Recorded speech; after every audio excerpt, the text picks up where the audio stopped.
اهلا، ازيكم يا جماعه؟ انا عبد الرحمن ورجعت لكم في حلقه جديده من كورس الاتمته.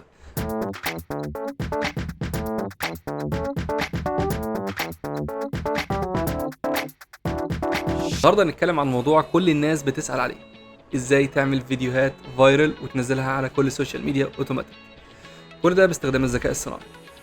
ناس كتير كانت فاكره ان الفايرل فيديو محتاج كاميرا غاليه او فريق كامل او وقت كبير، لكن الحقيقه ان الموضوع اسهل بكتير. في الحلقه دي هوريك ازاي تولد الفكره للفيديو، تخلي الذكاء الصناعي يكتب لك السكريبت وتعمل الفيديو كامل من غير ما تصور، وتنزله اوتوماتيك على اليوتيوب او التيك توك وانستجرام او اي سوشيال ميديا بلاتفورم بعد كده. بصوا يا جماعه، اي فيديو فايرل وبيكسر الدنيا بيكون وراه 3 حاجات اساسيه. اول حاجه اللي هي المفاجاه او الافتكاسه. اول ثواني لازم تعمل حاجه مختلفه تخلي اللي بيتفرج يقف وما يعملش سكرول. وتاني حاجه اللي هي القيمه والفايده. حتى لو الفيديو قصير لازم يكون اللي بيتفرج يطلع منه بحاجه، لكن سواء كانت معلومه او فكره او حتى ضحك. وتالت حاجه هو التفاعل العاطفي، هو الفيديو اللي بيخلي الناس تضحك تتحمس او حتى تقول ايه ده. هو ده اللي بيتشارك اسرع. عشان كده نعمل العمليه كلها اوتوماتيك، او علشان نعمل العمليه دي كلها اوتوماتيك محتاجين كذا حاجه. اول حاجه محتاجين شات جي بي تي او جوجل جيميناي، ده عشان يكتب لك الافكار والسكريبت. مثال ممكن نقول له مثلا ادينا فكره لتيك توك عن الذكاء الصناعي في 15 ثانيه. وتاني حاجه نستخدمها جوجل شيتس عشان نسجل فيها البيانات بتاعتنا ونقدر نتابع بيها. تالت حاجه بلوتاتو، ده علشان ننشر الفيديوهات على السوشيال ميديا. رابع حاجه وده اهم حاجه ال NetN، وده اللي هيربط كل حاجه ببعضها ويخلي العمليه شغاله اوتوماتيك. يلا بينا نبني مع بعض الورك فلو لفيديو النهارده، وفي اخر الفيديو هقول لكم ازاي ممكن تكسب فلوس من ده. طبعا يا جماعه زي ما انتم شايفين ده الشكل النهائي للديمو بتاعنا، او الشكل النهائي للورك فلو اللي احنا عايزين نطلعه، عشان هو ده اللي هيطلع لنا الفيديوهات بالصوره اللي احنا عايزينها. همشي معاكم خطوه بخطوه في الفيديوهات دي نفسها عشان الكتابه بتاعتها هتكون طويله، ففولو اب معايا. هنبدا في البدايه هنا اللي هو التريجر بتاعنا. زي ما شرحنا في الفيديو اللي فات، التريجر ده معمول علشان ده اللي هنقول ان هو هيبدا امتى الفيديو بتاعنا، هيبدا امتى الورك فلو بتاعنا. فانا هنا ظبطت الورك فلو بتاعي ان هو هيبدا كل يوم على الميد نايت على الساعه 12 بالليل.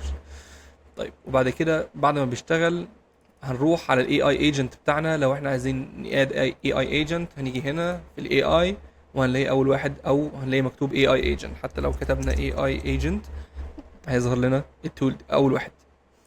وبعد كده بنادي الاي اي ايجنت بتاعنا، لازم نعرفه انت هتعمل ايه. الاي اي ايجنت باختصار ده اللي انت هتقول له ان انا محتاج ان انت تشغل لي الاي بي اي ده، او انت تشغل لي البرومبت اللي انا محتاجه عشان تطلع لي النتيجه اللي انا عايزها.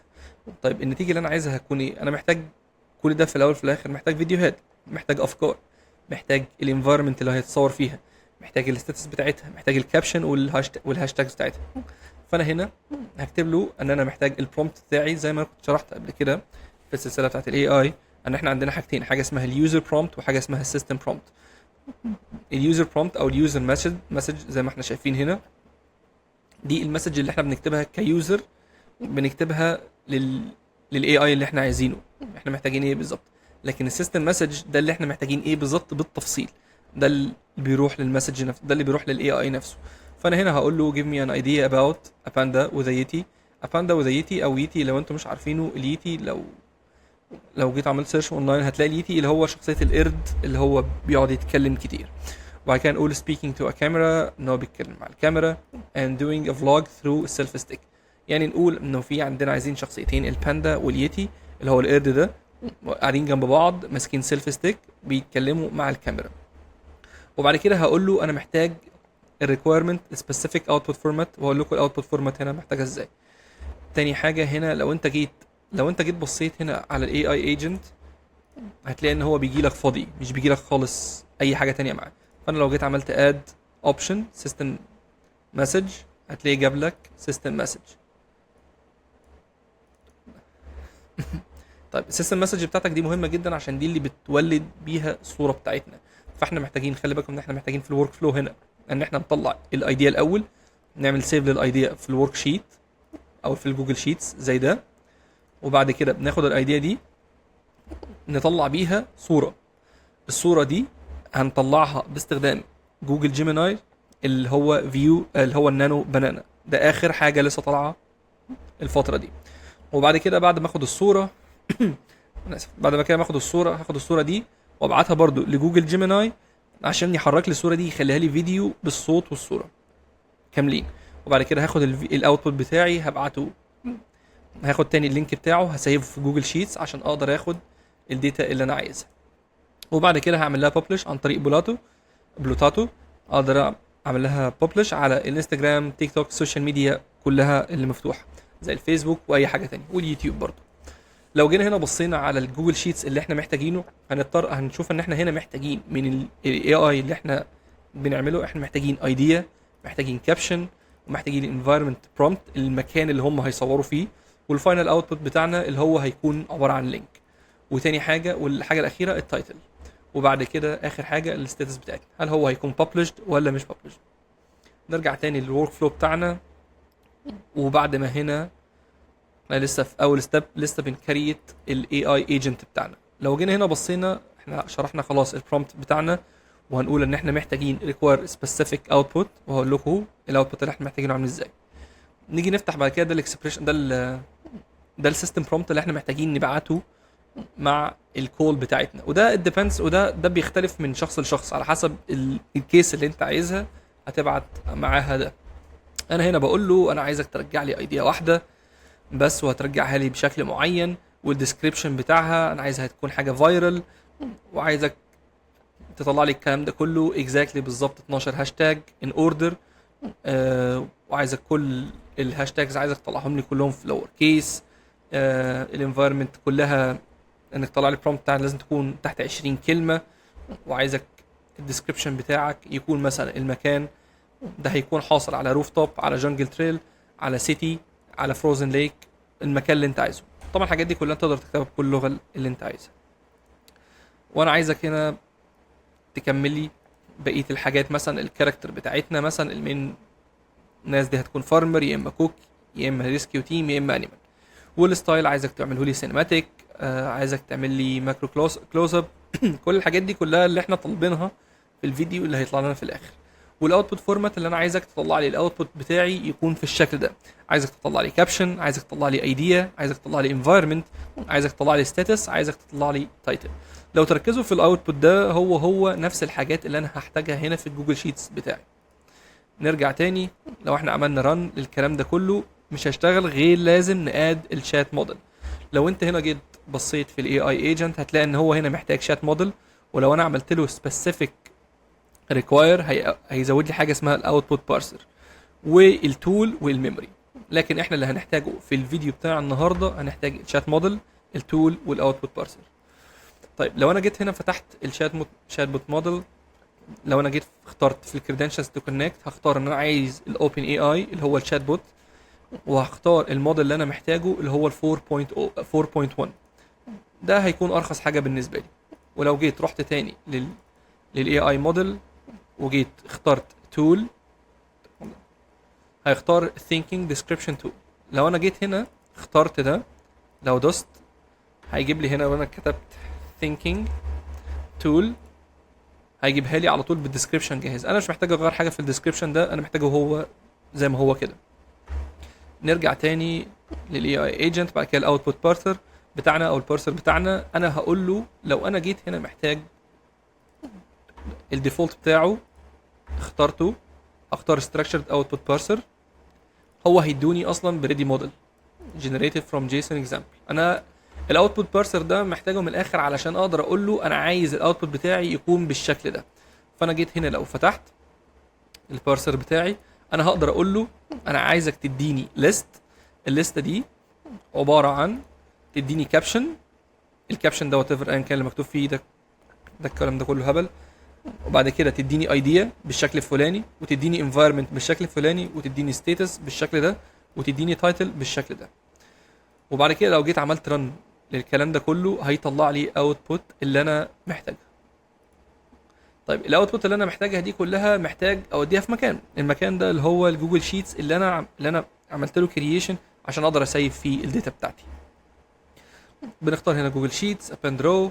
لو انت عملت سيرش هنا على جوجل شيتس واخترت update row in sheet واخترت دي، او append or update row in sheet او append row in sheet، هيفتح لك نفس الكلام ده. فانا هنا لو اخترت append row in sheet هيفتح لي نفس الكلام ده كله، وانا لازم اختار الاختيارات دي كلها، بس انا عندي هنا عشان الاختيار جاهز عشان الوقت. فاحنا هنا نختار طبعا جوجل شيتس اكونت لو انت عامل ساين ان قبل كده. لو انتم مش عارفين يا جماعه ازاي تعملوا ساين ان عن طريق جوجل شيتس او اوبن اي اي والحاجات دي كلها، اكتبوا لي في الكومنتس وانا هبعت لكم، اعمل لكم فيديو جديد ازاي تعملوا كونكت للحاجات دي كلها. الاوبريشن كده كده تيجي جاهزه، ابند رو، وبعد كده فروم ليست انا اعمل ليست اسمها ابيسود 3 يتي اند باندا، وبعد كده فروم شيتس شيت 1. وبعد كده عايز اقول له اعمل لي ماتشنج، تمام، او ماب ايتش كولوم مانوالي. انا هنا مش هماتش كولوم مانوالي عشان هو هنا هيكريت جديد، فانا مش هضطر احتاج حاجه اكتب حاجه في الاي دي. لو انت عامل في الشيت بتاعتك اي دي وعايز ترقم الحاجه بالاي ديز بتاعتك، ممكن تعمل هنا واحد، هنا اتنين، وهكذا مثلا، سوري، وهنا اتنين. فممكن تعمل مثلا كده مثلا الليسته بتاعتك لحد 9، وتقدر تقول له مثلا خش لي هات لي الحاجه الاي دي رقم واحد، غيره لي واعمل لي الداتا الجديده. وبعد كده هقدر زي ما اتعودنا في الفيديوهات في الفيديو اللي قبل كده، الحاجات دي كلها دراج اند دروب. مثلا لو انا هنا عندي مثلا الايديا دي فاضيه وانا عايز اقول له اعمل لي الايديا دي بالداتا اللي احنا خدناها اوريدي من الاي اي، هعمل دراج او هجره لحد هنا وخلاص كده، وهفضل اجر في الحاجات دي كلها ما عدا الفاينل اوتبوت، عشان احنا لسه ما نعرفش الفاينل اوتبوت اللي هو الفيديو النهائي هيبقى شكله عامل ازاي. وده الستاتس بتاعتنا هتبقى فور برودكشن، وده التايتل بتاعنا. وبعد كده بعمل اكسكيوت الرن موديل، هيطلع لي اوتبوت اللي هو ده، ان هو خلاص طلع الاوتبوت بتاعي وسيف كل حاجه. بعد كده هطلع للستيج الثانيه او ستيب نمبر 1 بقى اكشلي، عشان اللي فات ده كان هو زي البدايه. الستيب الثانيه هعمل نفس الايجنت تاني، بس هنا علشان اجنريت الصوره نفسها. فانا هنا لو رحت له هنا برضو نفس الكلام، هكتب له في البرومبت بتاعه، قلت له انت التاسك بتاعتك اعمل لي صوره واحده زي ما هوصف لك بالظبط، زي ما هوصف لك بالظبط. قلت له خلي بالك ان الصوره لازم تكون اكيوريت، مظبوطه على كل حاجه هوصفها لك، والوصف بتاعك ده هيكون عن طريق اليوزر هيديك الايديا اللي هو الايديا بتاعتي اللي انا سيفتها في جوجل شيتس، في الاوتبوت بتاعته بيترحل معايا. هعمل دراج ودروب للايديا هنا، وده معناه ان هو خلاص هتتكتب. ولو بصين هنا على اليمين هتلاقي ده الريزلتس بتاعتنا، اللي هو هنا there is a user instructions panda and yeti debate viral snacks while vlogging with a glowing selfie stick. دي الايديا بتاعتنا. وقلت له بقى هنا الريفرنس ايمج، شكل الصوره انا عايزه يبقى عامل ازاي. لو هنا شكل الصوره هيبقى عامل ازاي زي ما احنا شفنا هنا في الانفايرمنت برومبت اللي على الشمال، انا برضو عملت له دراج ودروب، قلت له عايزه يبقى نفس الشكل. اليوزر برومبت هيكون رايح له انا عايز description of reference الايمج ان هو يكون frozen neon lit mountain cave panda and yeti selfie vlogging camera reflecting، وكل الوصف بتاع الصوره. وبعد كده هقول له the user preferred aspect ratio ان هو يكون based on the message above، ان هو يطلع لي الاسبكت ريشيو بتاع ده. تمام. وبرده نفس الكلام هقول له عايز required specific output format او format. وبعد كده السيستم مسج بتاعنا، انا هنا هقول له برضو نفس الكلام، انا عايز السيستم مسج بتاعتي، عايز الايمج جنريتور تكون ليها كاركتر شكل معين، انا ده هيكون يجي ستايل اللي هو يوزر جنريتد كاركتر ستايل فول ستراكشر اللي جايه دي كلها. كل الكلام ده كله انت تقدر تلعب فيه بالطريقه اللي انت عايزها. تقدر تقول له مثلا avoiding professional or overly staged looks it mean مثلا everyday realism with authentic reliable settings، يعني كل يوم حاجه جديده. الكاميرا parameter must always casual realistic such as مثلا unremarkable emitter iPhone photos. وبعد كده بقول له الاسك بتاعي انا عايزك تعمل لي جنريت للايمج، الجنريت كل ده عشان اكتب بس البرومبت اللي هيروح لنانو بنانا عشان يعمل جنريت للصوره بتاعتي. فانا قلت له هنا الايمج برومبت بتاعي عايز يكون شكله كذا، الاسبكت ريشيو عايزها 3 to 2 or 2 to 3. وبعد كده الجايدنس بتاعي وهقول له always follow the UGC style علشان يطلع لي الشكل اللي انا عايزه. وبعد كده هدي له الاكزامبل للشكل اللي انا عايزه. انا عايز السينز الايمج برومبت بتاعي شكله هيبقى عامل كذا، الاكشن ما يبقى مثلا يونج ايج نيو وومن وات ايفر، ايا كان الحاجات اللي انا عايزها. تمام. وبعد كده هديله اكزامبل برضو، الباد اكزامبل، خلي بالك ده الباد اكزامبل هيكون شكله عامل كذا. والنوشن بعد كده هقول له انا عايز الاوتبوت بتاعي يكون شكله عامل كذا. والتولز اللي انت هتستخدمها اللي هو ثينك تول، اللي هو ده زياده تاكيد، وده هيكون شكل الريزلت بتاعتي، ده اللي هتروح لليوزر برومبت. طيب السيستم برومبت هتبقى حاجه اكبر شويه او حاجه مختلفه شويه، يعني ده اللي هديله سوري يا جماعه، اللي انا شرحته ده كله ده كان ده كان السيستم برومبت. سوري اليوزر برومبت احنا اوريدي شرحناه. فده هيكون علشان نطلع بس جنريت نطلع بيه البرومبت بتاعنا. ف ده هيكون في الشات موديل. برضه هنختار الميني 4.1 ميني، ده هيكون ارخص واحد. ولو جينا هنا اخترنا التول بتاعتنا هتكون نفس التول هي بالسيتنج بتاعتها. لو جينا الاوتبوت بارسر بتاعنا، الاوتبوت بارسر انا عايز اقول له ان انت تطلع لي حاجتين، تطلع لي حاجه اسمها الايمج برومبت وحاجه اسمها الاسبكت ريشيو ايمج. دول الحاجات اللي هتطلع لي. لو انا عملت الكلام ده كله وبعد كده عايزه يعمل لي الموديل، لو هو طلع لي الداتا دي غلط عايزه يرجع لي تاني، فانا هنا في الستراكشرد هذا عايز اقول له اعمل لي اوتو فيكس للفورمات. الاوتو فيكس لو عملتها اون هيديني ان اقدر اختار موديل تاني، فانا هقول له لوب روح تاني على الموديل بتاعتك، فهو مش هيخرج من هنا غير لما يكون واخد الايديا او البرومبت اللي انا عايزه. تاني حاجه بعد كده نخش على الستيب اللي بعد كده، ان احنا نكريت الايمج. لو انت عملت كرييت الايمج عن طريق جوجل جيميناي تقدر عادي دايركت، بس انا هنا بفضل الفال. هو الاثنين دي اولموست ذا سيم تقريبا، هم ذا سيم كوست. بس الفكره في جوجل جيميناي لو انت عملت اكونت جديد هو بيديك $300 تقدر تستخدمهم براحتك لمده سنه. لو انت استخدمتهم عايز تستخدم على حاجه موديل تاني تقدر تستخدم حاجه اسمها fal.ai. fal.ai هو الويب سايت ده برضو بيعمل لك اوتوميشن. ده عندهم مش بيعمل اوتوميشن، ده بيعمل جنريشن لحاجات كتير. عندهم اكتر من موديل، تقدر تديله صوره يطلع لك فيديو، تقدر تديله فيديو يطلع لك انالايز ليها، حاجات كتير جدا. وهنا برضه هم بيستخدموا النانو بنانا، وده اللي يهمنا ان هو بيعملوا النانو بنانا الافكت بتاعه من جوجل جيميناي. فانا هنا هقول له انا هنا هختار، لو انا هنا عملت HTTP request هيفتح لي HTTP request. بعد كده هختار عايزك تعمل لي ميثود بوست، عايزك تعمل لي URL. لو انت دخلتوا هنا على فال AI هتلاقي الكلام ده كله في الدوكيومنتيشن. لو انا دخلت هنا مثلا على نانو بنانا ودخلت على الاي بي اي ودخلت هنا مثلا في الانبوت، هتلاقي ان هو الكلام ده كله موجود. هو هنا بيقبل number of images، الاوتبوت فورمات، البرومبت، هو ده الريكويرد بتاعنا. ولو طلعت فوق خالص هتلاقي في البيج بتاعنا ده اليو ار ال اللي انت بتستخدمه. بعد كده انا عملت الاوثنتيكيشن بتاعي، قلت له انا عايز انا اي هاف ذا اوثنتيكيشن، ودخلت له الداتا بتاعت الكي وكل حاجه. تقدر برضه لما تيجي تكريت اكونت هتلاقيها برضه هنا موجوده عندك في اليوزر بتاعك، وتقدر تعمل توب اب او تقدر تزود فلوس في البيلينج بتاعك او في الوالد بتاعتك. انا حاطط هنا $4 و75 سنت عشان نقدر نشتغل بيهم. الجنريشن بتاع الصوره دي كلها gonna cost you like 2 cents only، بس 2 سنت هيعمل لك يطلع لك الصوره دي. وبعد كده هنا بقول له send body، مش عايز send query ولا عايز send headers عشان اوريدي بعت الهيدر بتاعي. بعد كده بقول له انا عايز الجيسون. بعد كده عايز اقول له use الفيلد below. البرومبت بتاعه زي ما احنا قلنا هنا وضحنا ان هو هنا بياخد البرومبت في الانبوت ده از ريكوايرد، فلو هنا بصيت لازم ابعت له البرومبت. فانا هنا قلت له خلاص انا عايز البرومبت، وعملت له دراج ودروب من الاي اي بتاعي. وبعد كده الاسبكت ريشيو انا عايز الصوره دي مقاس 9.16. انا هنا اقدر كنت ارجع اغير في الموديل بتاعي، بس انا هنا هي طلعت معايا كده اقدر اغيرها بعدين. وتقدر تعمل دراج ودروب. بعد كده برضو بتعمل اكسكيوت لده. وانس ان انت بتعمل اكسكيوت ببعتها لك ان كيو للفال اي اي.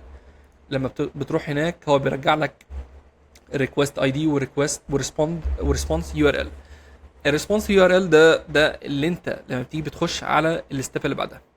لو انا هنا جيت بصيت هتلاقيني انا حاطط هنا الويتنج تايم. لو انا عملت الويتنج تايم كده وقفلت دي وجيت فتحت الويتنج تايم بتاعي هنا هتلاقيني انا عامل 60 ثانيه يستناهم. يعني بعد 60 ثانيه يقدر يروح يتشيك في فال اي اي يشوف الريكوست ده خلص ولا ما خلصش. يعرف كده ازاي؟ بعد ما بخلص 60 ثانيه بعمل ريكوست تاني HTTP ريكوست، بس الميثود المره دي جت. والجات. وبعد كده بشوف من الكرييت بتاعنا انا عندي هنا اليو ار ال، الريسبونس يو ار ال، بعد برضو دراج ودروب وبيتحط لي محطوط هنا، بيفضل محطوط هنا في الكرييت ايمج بتاعتي. تمام. هو هنا مش ببعت معاه اي حاجه تانية، هو بس الهيدر. بعمل اكسكيوت سيت اب او اكسكيوت ستاب، وبعد ما بيعمل اكسكيوت ستاب هو بيروح لو لقى الصوره جت هيرجع لي، لو ما لقاهاش هيفضل يروح ويرجع لحد ما يجي لي تاني. طب انا بعملها ازاي؟ بعملها بالاف كونديشن. لو انا عملت هنا اد اف كونديشن، والاف كونديشن دي قلت له انا عايزك تعمل لي از نوت امتي. انهي واحد از نوت امتي؟ اللي هو الجيسون ايمج يو ار ال، ده اللي هو الريتيرن بتاعي. لو انا عملت برضو هنا دراج ودروب هيكتب لي نفس الجمله. طيب فانا هنا بقول له لو انت رجعت لك داتا هنا از نوت امتي، ده معناه ان هو كده الصوره رجعت صح. طيب ايه شكل الصوره؟ احنا عايزين نعرف برضو شكل الصوره. لو انا عملت كوبي للصوره دي وفتحت براوزر تاني مثلا وعملت له بيست وعملت انتر، دي شكل الصوره اللي اتعمل لها من نانو بنانا جنريت لينا. الصوره دي احنا هناخدها وهنحولها لفيديو دلوقتي. بعد ما خلاص بياخد الداتا دي كلها بنروح على الستيج اللي بعدها او الستيب اللي بعدها. الستيب اللي بعدها بنعمل برضو اي اي جنريشن. هنا برضو بنقول له البرومبت مسج بتاعتنا give me a view VEO3 prompt. VEO3 prompt ده الموديل بتاع جوجل جيميناي عشان يوري لنا من صوره لفيديو. تمام. طبعا وبعد كده بقول له اديني الايجنت ده، عايز الايديا والحاجات دي كلها انا برجعها من الاي اي جنريتد اللي هو ده. سوري.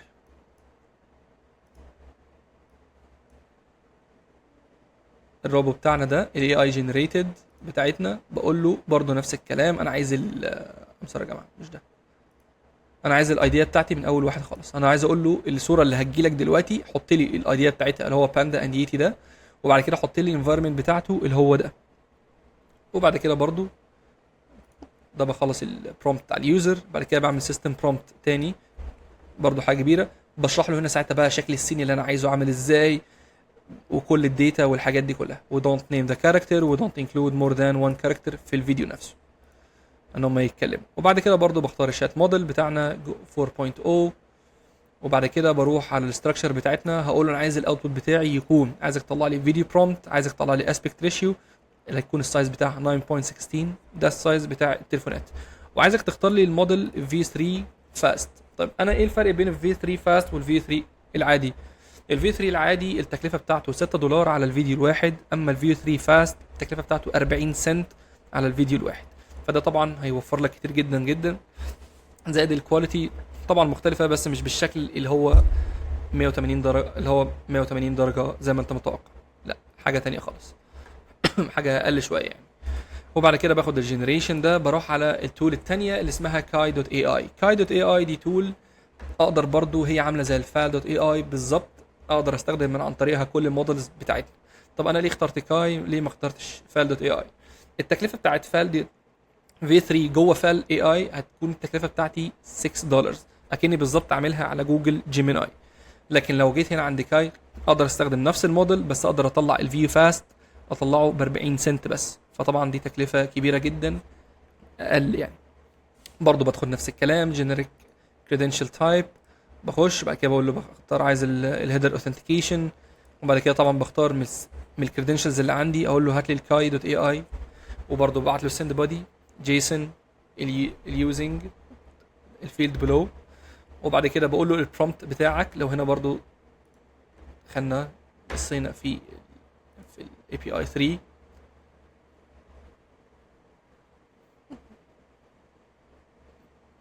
ايا كان ماشي عشان مش هقدر اجيب الدوكيومنتيشن عشان التايم.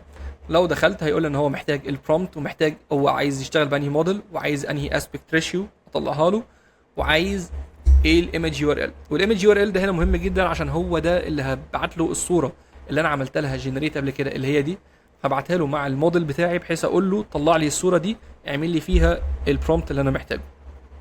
كل الكلام ده كله طبعا دراج اند دروب او بنجره من هنا زي الفيديو مثلا، زي البرومبت انا عايزه من الاوتبوت بتاعي اللي قبل كده، فبعمل دراج ودروب الموديل بتاعنا هنا فيو فاست. انا هنا محتاج بس اغير في الموديل اللي قبل كده ان اخليه فيو 3 فاست، واقدر برضه اعمل دراج دروب.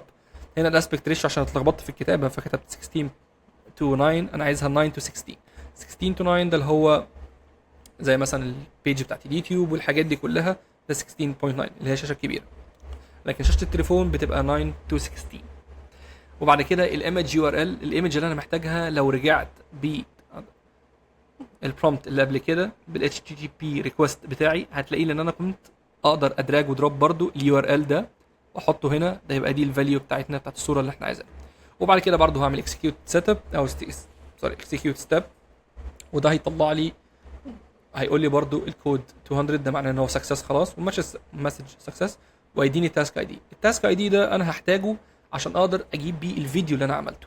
طيب انا هنا برضو عملت الويتنج تايم، لو جينا هنا بعد ما يخلص البروسيس دي يروح يويت تايم، وبعد ما يخلص الويت تايم يروح يكسكيوت النود دي.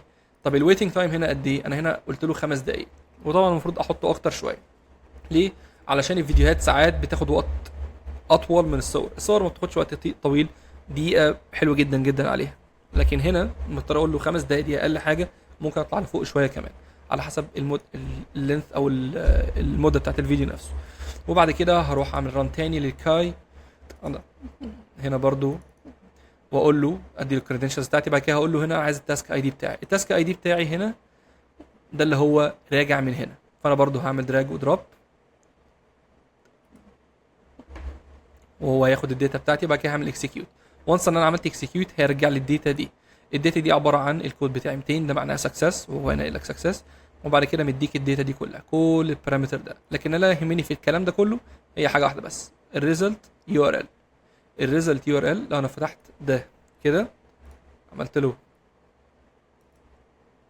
كوبي ورحت على البراوزر هنا بتاعنا، عملت بيج وعملت بيست، هيجيب لي الفيديو اللي هو عمله.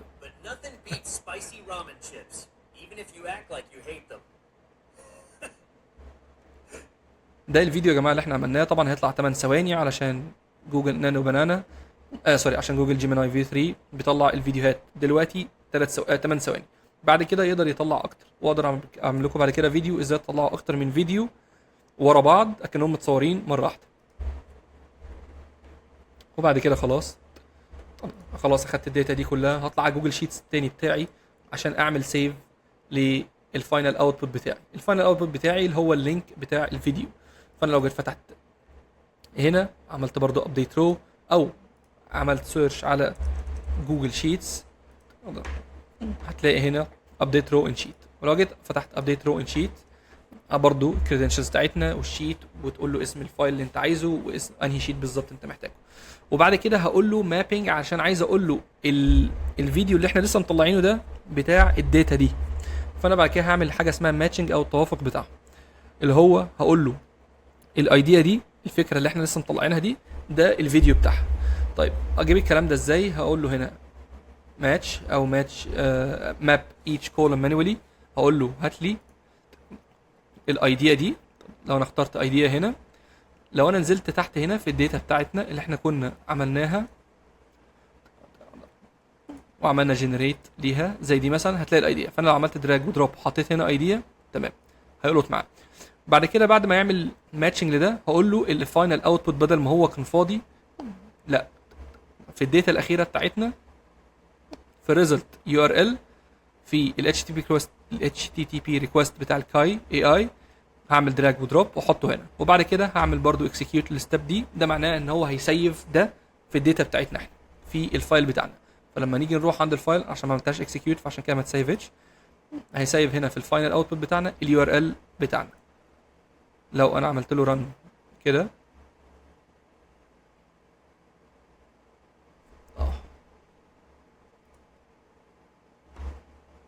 ما علينا، خلينا نوقفها دلوقتي. او لو انت عملت له رن هيروح.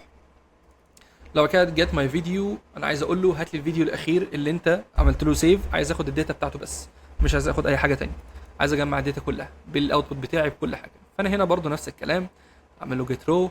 فلو جيت رحت هنا كتبت شيتس، كل الكلام ده متوصل ببعضه، اقول له هتلاقي هنا جيت روز ان شيتس. طب تمام. بعد ما بختارها برضو بختار الفولدر بتاعي، انت عايزه من انهي فولدر، عايزه من انهي شيت، وبعد كده بيقول لي انت محتاج انهي واحد. فانا هنا بقيت فلتر، والفلتر ده اقدر اختار من عن طريقه كل الاتريبيوتس اللي عندنا او كل الهيد بتاعتنا. فانا مثلا اخترت الايديا بتاعتي اللي هو هنا، والايديا عملت لها دراج ودروب هنا اهو، وبعد كده ده بيسيفه. بعد كده بعمل اكسكيوت ستيب. تمام. لما باجي بعمل اكسكيوت ستيب قبل ما اعملها عايز اقول له انا عايزك بس تريتيرن اونلي ذا فيرست ماتشنج رو. طب ليه انا بعمل الحركه دي؟ علشان ساعات لو انت نسيت ان انت تعمل ماتشنج صح او الفكره اتكررت، انا عايزك تقول له ان هو يطلع لك الفيديو الاخير بتاعك. مش كده بعمل ريتيرن. فهتلاقي في الاد اوبشنز هنا، لو ده مش موجود عندنا في الاد اوبشنز هتلاقي هنا ريتيرن اونلي فيرست ماتش، وتعملها تيرن اون. ده يرجع لك كده كده داتا ايتم واحده بس، وزي ما احنا هنا شايفين في الاوتبوت رجع لك الرو نمبر والاي دي زي ما قلت لكم. انتوا عايزين تعملوا سيف، الايديا، الكابشن، الانفايرمنت برومبت، الفاينل اوتبوت بتاعك، التايتل، الستاتس. كده هو رجع كل الداتا اللي انت محتاجها. بعد كده نخش على الخطوه الاخيره الجميله اللي هي بلوتاتو، اخر حاجه تقدر تعملها. بلوتاتو لو انتم تعرفوش، بلوتاتو ده حاجه، هو الويب سايت ده بيقدر تديله الداتا بتاعتك، كلها، تعمل لينك للانستجرام، للفيسبوك، للتيك توك بتاعك، كل الحاجات دي كلها، وهو بيعمل لك كونكت ليها. انت تبعت له بس الفيديو اللي انت عايزه وهو ينشره لك بنفسه على كل المنصات اللي انت عايزها، وتقدر تكونكت اكتر من اكونت عليه. عشان كده تقدر تستفيد منه استفاده كبيره جدا. بتسيرش هنا برضو على بلوتاتو، لو هو مش معمول له انستول هتلاقيه موجود لك تحت خالص في الانت ان انك تقدر تعمله انستول. لو انت مش عارف تعمله انستول ازاي، تقدر تعمل له، هتلاقي في فيديوهات على اليوتيوب بتشرح لك ازاي تقدر تجيبه من الان بي ام. بتجيب هنا بلوتاتو، بتختار ان انت محتاج ابلود ميديا.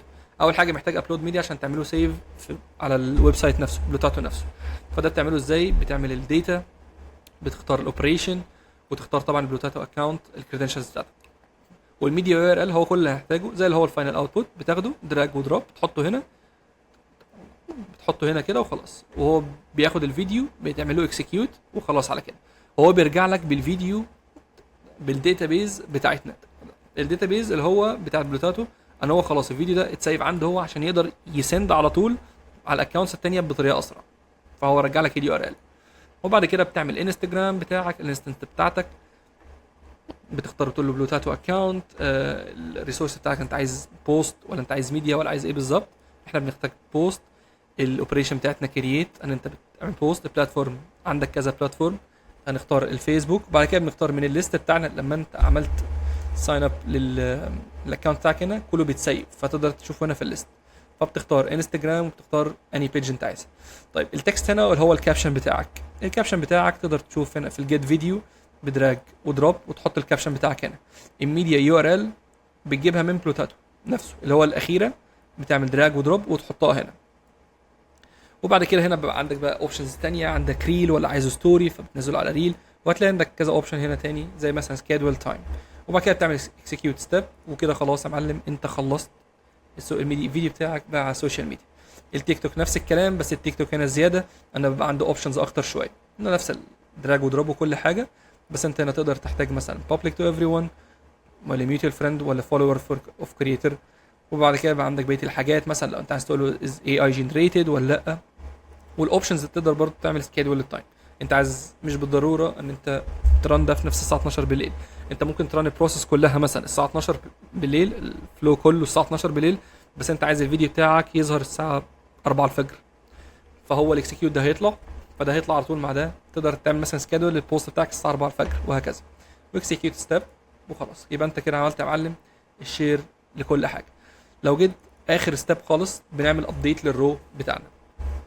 بنعمل هنا ليه ابديت للرو بتاعنا؟ عشان نعرف الستاتس بتاعتنا ان هو ببلش، ان هو خلاص ده كده اونلاين. فانت لما تيجي بعد كده تتابع الشغل بتاعك، كل اللي انت هتعمله هتدخل على جوجل شيتس بتاعتك، تقرا بس الستاتس ده طلع ولا ما طلعش، او اللي هو في البروسيس بتاعته ولا لا. تمام. بندخل على جوجل شيتس، هتلاقي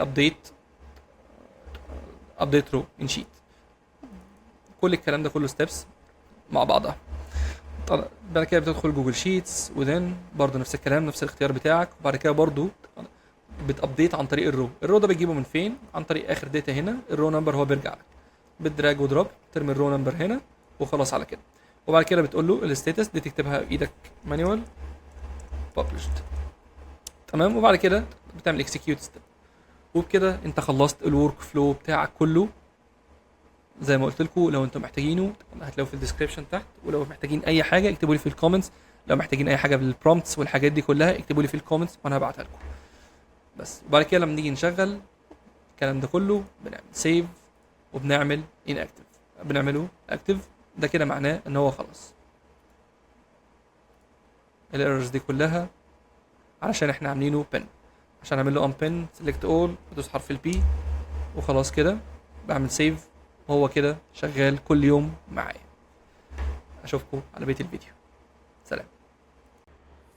زي ما شفنا في الديمو ازاي نبني الورك فلو، ودلوقتي عندنا او عندك كذا طريقه تكسب منها فلوس. اول حاجه ممكن عن طريق الاعلانات، انك تعمل اعلانات للمنتجات بتاعتك لو انت بتسوق منتجات. تاني حاجه التسويق بالعموله، تقدر تحط اللينك بتاع المنتجات في الوصف وتاخد عليها عموله. تالت حاجه تبيع حسابات السوشيال ميديا، لو انت عملت حساب على السوشيال ميديا 50,000 متابع ده يساوي فلوس كتير.